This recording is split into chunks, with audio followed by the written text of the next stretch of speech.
اس دنیا میں ہر ایک نے مصیبت سے گزرنا ہے۔ شیخ سعدی رحمۃ اللہ علیہ نے فرمایا دری دنیا کسے بے غم نباشد، اس دنیا میں کوئی ایسا نہیں ہے جس کو غم نہ آتا ہو۔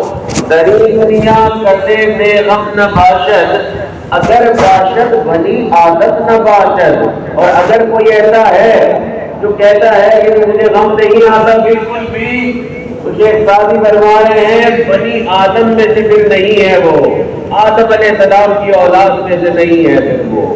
تو ہر ایک نے اس دنیا میں مصیبت کا سامنا کرنا ہے۔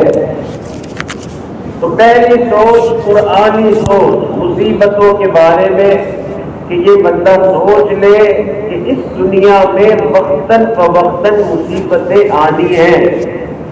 نبی علیہ السلام نے اپنے صحابہ کو مٹی کے اوپر ایک چارٹ بنا کے دکھایا، یعنی مٹی پہ ایک ڈرائنگ بنائی، اور اس ڈرائنگ میں آپ نے ایک لائن بنائی اور اس کے نیچے یہ ایک کے بعد ایک ایک لائن بنائی، اور صحابہ اکرام سارے اوپر آ کے دیکھ رہے ہیں۔ آپ نے کہا یہ جو لائن ہے نا یہ تیری زندگی کی لائن ہے، اور یہ چھوٹی چھوٹی لائنیں جو بار بار بیچ میں آ رہی ہے نا یہ مشکلات ہے۔ تو ہر کچھ عرصے کے بعد پھر مشکل آئے گی، پھر وہ ختم ہوگی، تھوڑے عرصے بعد ایک اور آئے گی، پھر وہ ختم ہوگی، تھوڑے عرصے بعد ایک اور آئے گی، پھر وہ ختم ہوگی، پھر آئے گی، پھر آگے ایک بڑی لائن بنائے۔ فرمایا یہ تیری زندگی ختم ہونے کی لائن ہے، جب تک یہ زندگی ختم نہیں ہوگی مشکلات کسی نہ کسی درجے میں آتی رہے گی۔ تو یہ فیصلہ ہے، قرآنی فیصلہ ہے۔ کوئی بھی بندہ یہ نہ سمجھے کہ زندگی جو ہے وہ مشکلوں کے بغیر گزرے گی۔ اگر زندگی مشکلوں کے بغیر گزرے گی تو پھر اس دنیا میں اور جنت میں فرق کیا رہا؟ وہ جگہ جہاں مشکل نہیں ہوگی وہ جنت ہے۔ تو یہاں دنیا میں یہ سوچنا کہ جی عیاشی کی زندگی گزرے، یہ عیاشی کرنے والوں کے لیے بھی ممکن نہیں ہے۔ اسی لیے مشائخ نے فرمایا یہ دنیا جو ہے یہ کام کی جگہ ہے، اور قبر جو ہے وہ آرام کی جگہ ہے، اور جنت جو ہے وہ عیش کی جگہ ہے۔ تو مسلمان کے ذہن میں یہ بات کلیئر صاف ہونی چاہیے، یہ دنیا عیش کی جگہ نہیں، یہ دنیا آرام کی جگہ نہیں، دنیا کام کی جگہ ہے۔ تو چار باتیں اس صبر سے متعلق کرنی ضروری ہے۔ چار نظریے ہیں قرآن کے مشکلوں مصیبتوں کے بارے میں، اور پہلا نظریہ یہ ہے کہ یہ مصیبت آئے گی، کچھ بھی کر لے بچ نہیں سکتے۔ اللہ تعالیٰ فرما رہے ہیں وَجَعَلْنَا بَعْضَكُمْ لِبَعْضٍ فِتْنَةً، ہم نے بنایا کچھ لوگوں کو کچھ لوگوں کے لیے آزمائے۔ اللہ تعالیٰ خود فرما رہے ہیں کہ دیکھو کچھ لوگ آپ کو تکلیف دیتے ہیں، ان لوگوں کو جو تکلیف والا بنایا ہے وہ ہم نے بنایا ہے۔ اتسترون، کیا پھر تم صبر نہیں کرو گے؟ وَكَانَ رَبُّكَ بَصِيرًا، تیرا رب تجھے بڑے غور سے دیکھ رہا ہے۔ تو دیکھیں مصیبت آنی ہے، کبھی بیماری کے ذریعے سے، کبھی مال ضائع ہونے کے ذریعے سے، کبھی خوف کے ذریعے سے، کبھی بھوک کے ذریعے سے، کبھی کچھ لوگ ایسے ہوں گے جو تکلیف دے رہے ہوں گے، مگر مومن کا ذریعہ، مومن کا زاویہ، مومن کی سوچ یہ ہے یہ ساری مصیبتیں مشکلیں اللہ بھیج رہے ہیں۔ تو پہلی سوچ یہ کہ ہم بچ نہیں سکتے۔ دوسرا قرآن کا اعلان میرے کو پتا تھا اصغر کا مصیبت نام لکھنا ہوتا ہے، زیڈ تھا یہ اصغر۔ تو اس بارے میں کس نے لکھنا زیڈ؟ شاعر نے فرمایا کہ یہ دو وجہ سے آتی ہے۔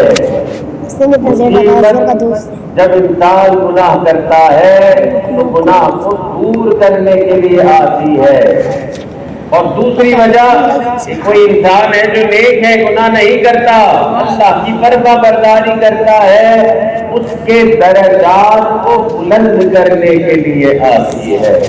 یہ جو صبر کرنے والا ہے یہ اللہ کے سب سے زیادہ قریب ہے۔ کوئی اور عبادت اتنا اجر نہیں لا کے دیتی جتنا یہ صبر لا کے دیتا ہے۔ ہم صبر کو ایسی کوئی عبادت نہیں سمجھتے کہ مثال کے طور پر کسی نے ہمارے ساتھ زیادتی کی ہے، اس کے ساتھ ہم لڑائی کرنا شروع کر دیتے ہیں، ہم کہتے ہیں صبر کرنے کی کیا ضرورت ہے، غصہ آ رہا ہے تو غصہ نکال دو۔ ہم یہ کہتے ہیں کہ غصہ آ رہا ہے تو غصہ نکال دو، یہ جو غصہ روک لیا، اس غصے کے روکنے پہ جو اجر ہے وہ شاید کوئی اور بڑی عبادت آپ کو لا کے نہ دے سکے۔ حدیث پاک میں آتا ہے کہ جس بندے پہ ایسی مصیبت آ گئی کہ جس مصیبت کی وجہ سے اس کا آنسو نکل آیا، تو قیامت کے دن جب ابھی حساب کتاب بھی شروع نہیں ہوا ہوگا، ایک فرشتہ اعلان کرے گا کہ کون ہے کہ جس کا اللہ پر حق ہے وہ اپنا حق لے لے۔ تو لوگ پوچھیں گے بھائی اللہ پر کس کا حق ہو سکتا ہے؟ وہ فرشتہ بتائے گا کہ دیکھو وہ لوگ جس کو دنیا میں ایسی مصیبت آئی کہ جس مصیبت کی وجہ سے اس کی آنکھ سے آنسو نکل آئے، اس کا اللہ پہ حق ہے، اور اس نے کیونکہ اس مصیبت پہ صبر کیا، آج اللہ اس کو حق ادا کرنا چاہ رہے ہیں۔ تو لوگ کھڑے ہو جائیں گے، ایک کھڑا ہوگا کہے گا کہ آج بھی مجھے ایسی مصیبت آئی کہ رو پڑا تھا، ایک اور کھڑا ہوگا کہ میاں ایسی مصیبت آئی رو گیا، ایک کہے گا ہاں میرے میاں تو نکل آئے تھے۔ تو کافی سارے لوگ جمع ہو جائیں گے، وہ فرشتہ کہے گا اور میرے ساتھ لے کر ان کو جنت کی طرف جائے گا، جنت کے دروازے پہ پہنچے گا تو جنت کا جو چوکیدار ہے وہ کہے گا کہ میاں ابھی تو حساب کتاب شروع نہیں ہوا ہے، تم اتنے سارے لوگوں کو جنت پہ لے کے آ گئے ہو۔ تو اس نے کہا کہ نہیں، یہ جنت میں جائیں گے حساب کتاب سے پہلے جائیں گے۔ وہ داروغہ جنت کا چوکیدار کہتا ہے کہ ٹھہرو کہ اللہ سے پوچھتا ہوں، اور وہ اللہ سے عرض کرتا ہے یا اللہ اتنے آ گئے ہیں اور ابھی تو حساب بھی شروع نہیں ہوا ہے جنت سے جانے کے لیے، تو ان کے بارے میں کیا حکم ہے؟ اللہ رب العزت فرمائیں گے ان کے بارے میں حکم میں قرآن میں دے چکا ہوں، وَيُوَفَّى الصَّابِرُونَ أَجْرَهُمْ بِغَيْرِ حِسَابٍ، جو صبر کرنے والے ہیں ان کو ان کا اجر ملے گا بغیر حساب کتاب کے۔ تو یہ صبر کرنا چھوٹی چیز نہیں ہے، عبادتوں میں بڑی عبادت ہے۔ ہم سمجھتے نہیں اگر کسی نے ہماری طبیعت کے خلاف کیا تو اب لڑائی کر لو اور جھگڑا کر لو۔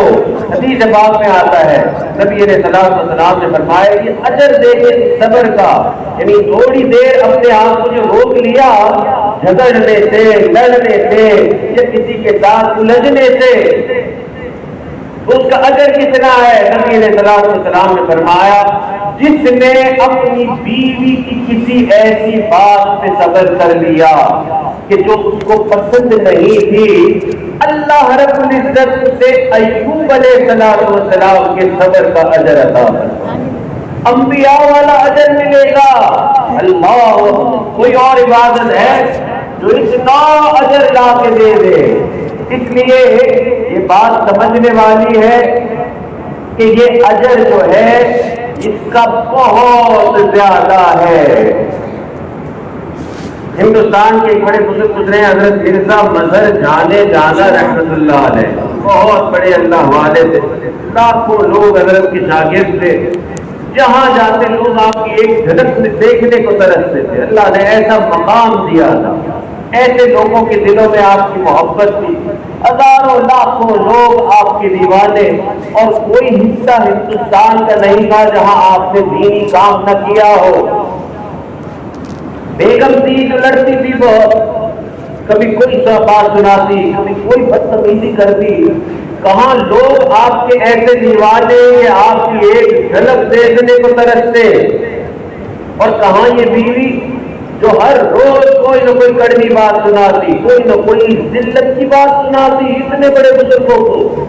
ایک مرتبہ اسی طرح زبان درازی کر رہی تھی، الٹی سیدھی باتیں ایسی کہ بندہ بیان بھی نہ کر سکے، اور حضرت علی کا ایک شاگرد تھا، اس کی کان میں آواز آئی کہ بیوی اس طرح سے حضرت سے گفتگو کر رہی ہے، تو بڑا اس کا خون کھولا، اور پھر جب ملاقات حضرت سے ہوئی تو بڑے غصے میں آ کے کہا کہ حضرت اس عورت کی یہ مجال کہ یہ آپ سے اس طرح بات کرتی ہے، اس کو آپ کے مقام کا ہی نہیں پتا کہ اس دنیا میں رہتی ہے۔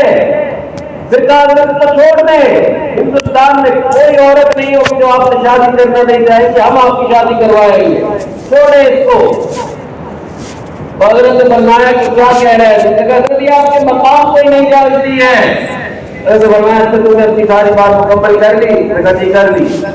حضرت فرمایا جس مقام کی تو بات کر رہا ہے یہ مقام ملا ہی اس کی باتوں پہ صبر کر کے ہے۔ تو یہ جو صبر ہے اس سے انسان کو اللہ کا خاص اور اس سے وہ اجر ملتا ہے جس اجر کا ہمارے پاس کوئی اور ذریعہ ہی نہیں ہے۔ تو سچی بات یہ ہے کہ جس نے صبر کر لیا اس نے واقعی بہت اجر کما لیا۔ اور صبر کا سب سے بڑا اجر یہ ہے کہ صبر کرنے والے کو اللہ کی محبت نصیب ہوتی ہے۔ یہ قرآنی اعلان ہے واللہ یحب الصابرین، اور اللہ صبر کرنے والوں سے محبت فرماتے ہیں۔ تو جس نے صبر کر لیا اس نے بڑا کمال کر لیا۔ تو صبر کے بارے میں 4 چیزیں بیان کرنی ہے، اور پہلی چیز یہ کہ صبر جو ہے وہ ہمیں کرنا ہی پڑے گا، چاہے نہ چاہے مشکلات دنیا میں آئیں گی، کوئی بھی نہیں بچ سکتا۔ اور دوسری چیز یہ ہے کہ صبر پہ اجر بہت زیادہ ملتا ہے، کوئی مقابلہ نہیں ہے صبر کے اجر کا۔ حضرت امام زین العابدین رحمۃ اللہ علیہ امت کے بڑے بزرگ گزرے ہیں، گھر میں مہمان آئے ہوئے تھے، باندی جو تھی سالن گرم گرم لے کے آئی، اور باندی کی غفلت ایسی تھی کہ سالن رکھنے میں سالن جو ہے وہ گر گیا اور سارے حضرت کے کپڑوں پہ گر گیا۔ اب جو کپڑوں پہ گرا تکلیف بھی ہوئی، گرم گرم جو سالن تھا، تو گرم گرم سالن گرنے سے حضرت نے پہلی مرتبہ تو اس طرف بڑے غصے سے دیکھا۔ اب وہ کیونکہ مزاج شناس تھی، جانتی تھی کہ اللہ والے ہیں، اس کو پتا تھا غصہ بھی بہت آیا ہے، اس غصے سے بچنے کے لیے اس نے قرآن کی آیت پڑھ دی والکاظمین الغیظ، اور جو غصے کو پی جاتے ہیں۔ اب یہ آیت سنتے ہی حضرت کا تھوڑا غصہ جو ہے وہ نرم پڑ گیا، تھوڑی سی خاموشی اختیار کر مگر بہت ہی تیز تھی وہ باندھی ان کی، آگے بڑھنے وعافینا عن الناس، جو لوگوں کو معاف کر دیتے ہیں۔ جب دوسرا یہ حصہ سنا تو اچھا ٹھیک ہے معاف کر دیا، کوئی بات نہیں، غلطی ہو جاتی ہے، انسان ہے۔ پھر آگے بڑھتی ہے واللہ یحب المحسنین، اللہ ایسے نیکوکاروں سے محبت فرماتے ہیں۔ بڑی آیت یہ تھی کہ اگر اس نے کہا چل جا میں نے تجھے آزاد بھی کر دیا، تو کہاں تکلیف دے رہی تھی اور سالن گرم گرم کرا رہی تھی، مگر صبر کا عالم یہ آیت سن کے ایسا ہو گیا آدمی کو بھی آپ نے آزاد کر دیا۔ جو اجر صبر پہ ہے وہ کسی اور نعمت پہ نہیں ہے۔ تو 4 باتیں، پہلی بات یہ کہ ہر ایک کو صبر آزما صورتحال سے گزرنا ہے، دوسری بات یہ کہ جو صبر کا اجر ہے وہ کسی اور عبادت میں موجود ہی نہیں ہے، اور تیسری بات جو صبر کرے گا وہی زندگی میں سکون پائے گا۔ جس کے پاس صبر ہے وہ اچھی زندگی گزارے گا، اور جس کے پاس صبر نہیں، چاہے سارے ملک کا بادشاہ کیوں نہ ہو، چاہے دنیا کا امیر ترین انسان کیوں نہ ہو، اگر صبر نہیں ہے تو زندگی مشکلوں سے بھری ہوئی ہے۔ اور اگر کنٹرول کرنا آتا ہے اپنے آپ کو اور صبر کرنا آتا ہے تو سمجھ لے خوشیوں والی زندگی بھی شروع ہو گئی۔ آخرت میں تو بڑا اجر ملنا ہی ہے، مگر دنیا بھی سکون والی ہوگی۔ نبی علیہ السلام نے فرمایا کہ تمہارے پاس جتنی بھی نعمتیں ہیں، تمہارے پاس جتنی بھی نعمتیں ہیں، ان میں سب سے بڑی نعمت یہ صبر ہے۔ کیوں کہا؟ بڑی نعمت ہوتی ہے، بڑی گاڑی ہو، بڑی فیکٹری ہو، یہ نعمتیں نہیں ہے۔ انہی چیزوں سے تو بندہ اپنا رزق بڑھاتا ہے۔ اللہ کے نبی نے فرمایا کہ نہیں، یہ نعمتیں چھوٹی ہیں، اگر دل کے اندر صبر ہے، اپنے آپ کو روکنے کا، اپنے آپ کو اس بات پہ منانے کا کہ چلو کوئی بات نہیں، اگر یہ حالت ہے دل کی، اس بندے کے پاس سب سے بڑی نعمت موجود ہے۔ تو جس نے صبر کر لیا اس کی دنیا بھی آسان ہو جائے گی، آخرت بھی آسان ہو جائے گی۔ دنیا کے سکون کی چابی جو ہے وہ صبر ہے۔ نبی علیہ الصلوۃ والسلام نے فرمایا کسی شخص پہ ظلم ہوا، جس شخص کے اوپر ظلم ہوا، اس نے ظلم پر صبر کر لیا، اللہ کے محبوب فرماتے ہیں میں قسم کھاتا ہوں کہ اللہ اس شخص کی عزتوں میں اضافہ فرما دے۔ تو آپ تجربہ کر کے دیکھیں کہ جب جب صبر کریں گے، جب جب لوگوں کو معاف کریں گے، جب جب لوگوں نے زیادتی کی اس کو برداشت کر لیں گے، تب تب اللہ زندگی کو آسان کر دے گا، اور جو الجھتا گیا اس کی زندگی بھی مشکل ہو جائے گی۔ کہ جو شخص صبر نہیں کرتا نا، اس کو زندگی میں 3 مشکلیں آتی ہیں۔ پہلی مشکل یہ ہے جو صبر نہیں کرے گا، اللہ کے پیارے نبی نے فرمایا یہ تو غصہ کرنے والا شخص ہے، اس کے جسم میں شیطان دوڑ رہا ہوتا ہے۔ تو پہلی مشکل یہ ہے کہ اس کے اندر شیطان حاوی ہو گیا، اس کی زبان سے نکلے ہوئے الفاظ میں شیطان کا حصہ، اس کے فیصلوں میں شیطان کا حصہ، اس کی سوچ میں شیطان آ جاتا ہے۔ تو پہلا نقصان بے صبری کا کہ شیطان آپ کے جسم میں آ گیا، اور دوسرا نقصان بے صبری کا کہ اللہ کے نبی نے فرمایا یہ جو غصہ کرنے والا شخص ہے، الغضب یفسد الایمان، غصہ تیرے ایمان کو ہی خراب کر دیتا ہے۔ اللہ اکبر، ایسی عجیب و غریب چیز ہے کہ یہ گناہ نہیں ہے کہ بے صبری کرنا، یہ ایمان کو خراب کرنے والی چیز، یعنی بندہ غصہ کر کے اپنے جسم کو خراب کرتا ہے اور اپنے ایمان کو خراب کرتا ہے۔ اور تیسری چیز آج کے ڈاکٹر حضرات فرماتے ہیں، امریکہ میں امریکن سائیکولوجیکل ایسوسیشن ہے، ایک بہت بڑی پی ایچ ڈی ڈاکٹر کی ایک ایسوسیشن ہے، اور انہوں نے ایک اعلامیہ جاری کیا ہے کہ جو بندہ بہت غصہ کرتا ہے، اس سے بے صبری بڑی ہوتی ہے، اس کے اندر پیشنس نہیں ہے، اس کو یہ 8 بیماریوں میں سے کوئی نہ کوئی ایک بیماری ضرور ہو جائے گی۔ یعنی وہ صبر نہیں کرتا، ہر وقت ذہن کے اوپر اسٹریس اور غصہ سوار ہے، ذہن کے بوجھ میں ہے۔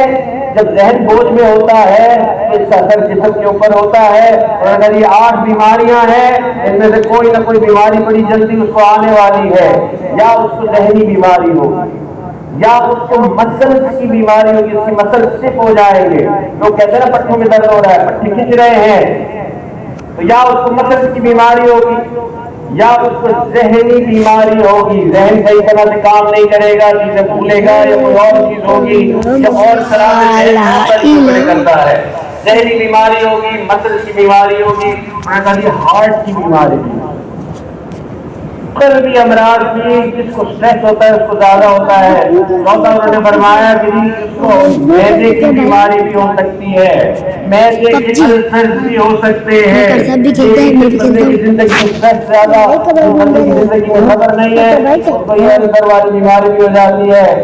انہوں نے کہا 5واں انٹسٹائن کی بیماری بھی ہو سکتی ہے، 6واں انہوں نے کہا نروس سسٹم کی بیماری ہو سکتی ہے، 7واں انہوں نے کہا کہ اس کو پخانے کی بیماری بھی ہو سکتی ہے، اور 8ویں بات اس نے کہی کہ جنسی بیماری ہو سکتی ہے کہ وہ اپنے جنسی تعلقات صحیح طرح سے ادا نہیں کر سکے گا اگر ذہن کسی طرح سے بوجھ میں رہے گا۔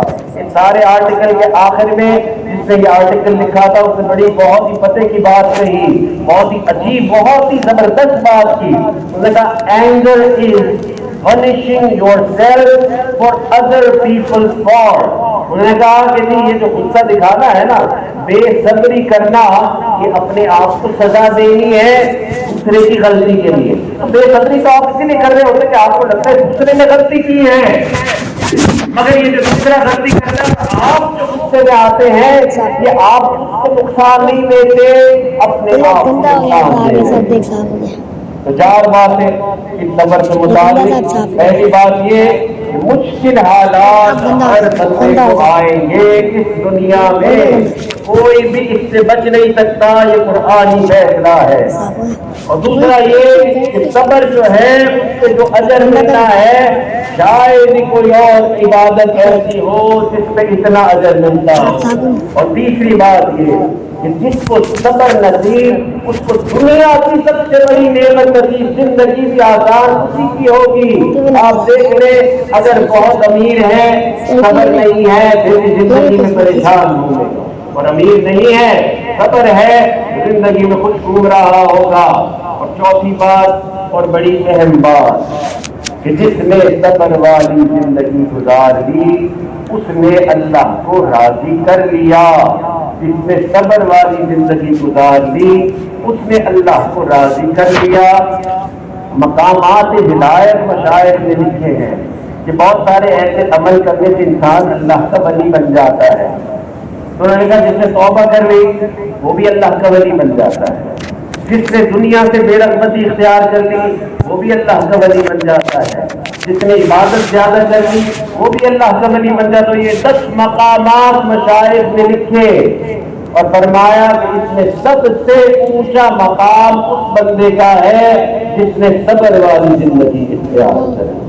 تو یہ ولایت کا بھی سب سے اونچا مقام اس کو ملتا ہے جس کو صبر نصیب ہوتا ہے.